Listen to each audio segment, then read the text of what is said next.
Good morning everyone, I'm back in Nepal. By now, one of my favorite countries. On the edge of Kathmandu. It's back there. I'm gonna head up into the mountains. Hello? Hi, this is Sundarijal. Sundarijal, this is the town of Sundarijal. Yes, I know, I've been here one time before. But this time I'm gonna keep walking, keep going up until I hit the Himalayas. Are you a vlogger? Yes, I am. I have seen your videos. Not very likely because I don't have that many people watching my videos. What is your name? My name is Arsika. Arsika. I'm Sam. Nice to meet you. The first leg of the trip goes to the Shivapuri National Park. I just got my ticket and I checked. It was stamped the year 2080 because that's what it is currently in the Nepalese calendar. We're currently crossing this nice little path to the jungle to get to the other side of the park, to Gosaikunda, where I'm going to stay tonight.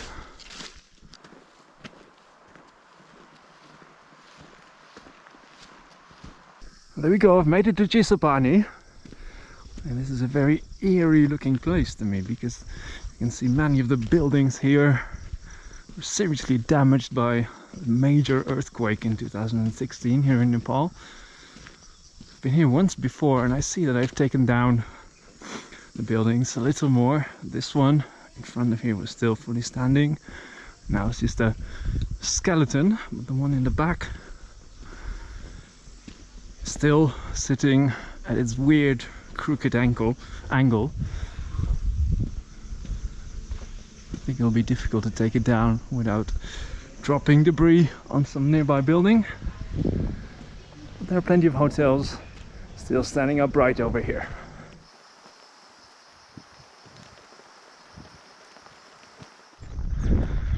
New day. I'm walking on the edge of this valley over here. First goal for today is to get to the town of Chipling. Probably going to continue a bit after that. Let's first try to get to that town.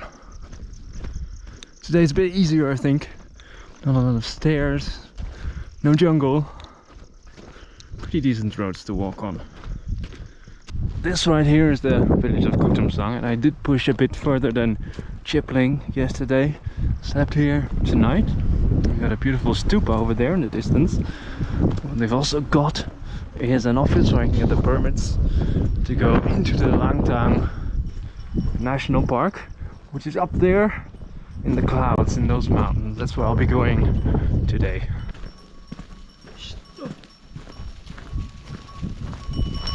So I got a proper permit and everything now, and I'm properly up in the clouds. You can see over there clouds moving by slowly, heading about 100-150 meters more up this hill. There's a little walk on the ridge, and then I might call it a day over there. Should be a few guest houses. That'll be enough. Let's get used to this altitude first. This little, well, not even a village, this little settlement right here called Makingot will be my home for the night. So it's day 4 of the hike, and today I'm going to try to get to a town called Phedi. It's not a lot of altitude gain, I think about 400-500 meters up. It's a lot of up and down from what I've heard though. I think there's a little bit of farming with the local tiny village that I've slept in going on here. My road is that way.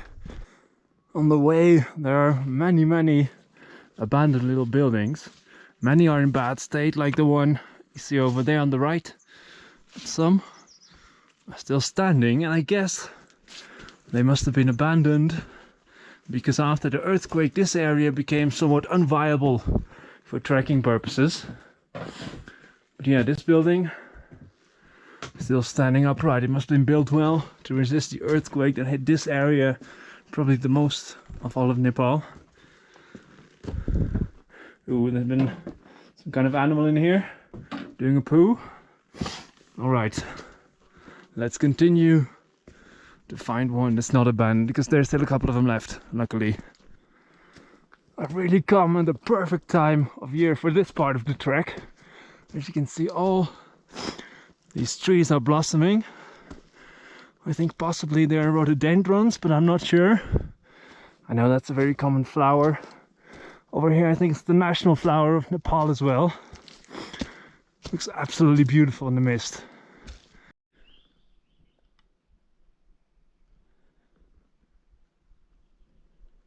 Well, we're almost up to the little village or stop on the way called Phedi. It's right next to the waterfall that you might be able to distinguish out there in the distance. That'll be my resting place for tonight.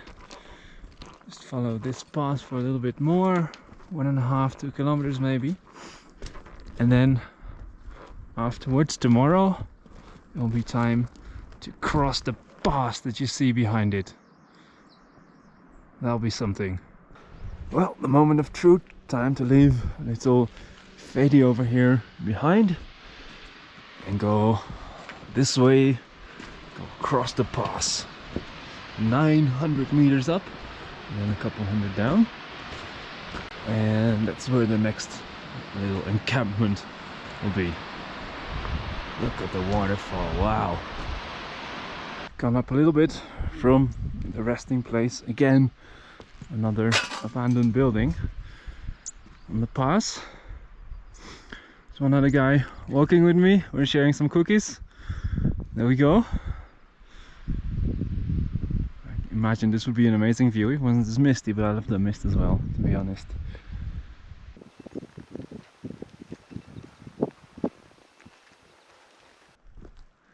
This right here is the Phedi high camp. We've come a long way up from Phedi. Might be even over 0.5 kilometer already, and you can see there's a sort of a guest house here, but it's closed at the moment, or they are reconstructing it still after the earthquake because someone has been doing some woodworking over here. You can have a little look inside because they have a solar panel, batteries, and one thing I really wish you had right now on the outside, a lovely kettle and a pot. Unfortunately, we can't go and get tea at this very moment. I have to wait until we've crossed the pass. The Gosaikunda. Should be a bit over 400 meters more. We're taking a little break here. Get used to the altitude.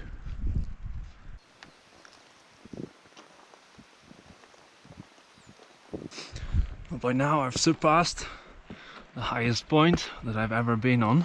So every step I'm taking right now, it's the highest step I've ever taken, and it's a beautiful place, I think, to take those steps. A misty wonderland around. Yeah, we're getting to 4.5 kilometers above sea level, nearly there. The pass should be at 4650, I think. So going in the right direction.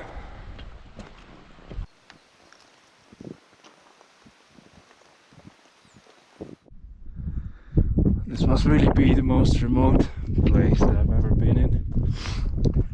It's just about 100 meters more up, I think, till we reach the pass, and we might be able to see the other side. What a beautiful place. Misty mountains. The guy that's walking with me, nearly there, and we'll continue. I've reached the highest point that I'm going to get to in my trek. Suryakunda Pass. This is the highest point of the Suryakunda Pass. It's a nice place to take a load off. Look at all the beautiful, colorful flags waving in the wind to this beautiful backdrop. What a wonderful place to be. I think I should go add my own little flag here at the top of my trek. Now, because we have now crossed to the north side of the mountain, there's still a lot of snow in patches here and there, nevertheless. But what's more, between here and Gosaikunda, there's a couple of beautiful, very high altitude lakes. Look at this beauty. The mountains in the background, absolutely wonderful, and a beautiful blue color as well. Now I got a little bit closer to this lake, the highest of all of them, climbing over these precarious little rocks over here, walking in the snow a little bit. Oh, that was a bit too deep. That wasn't quite what was supposed to happen. So I have a feel what the water is like.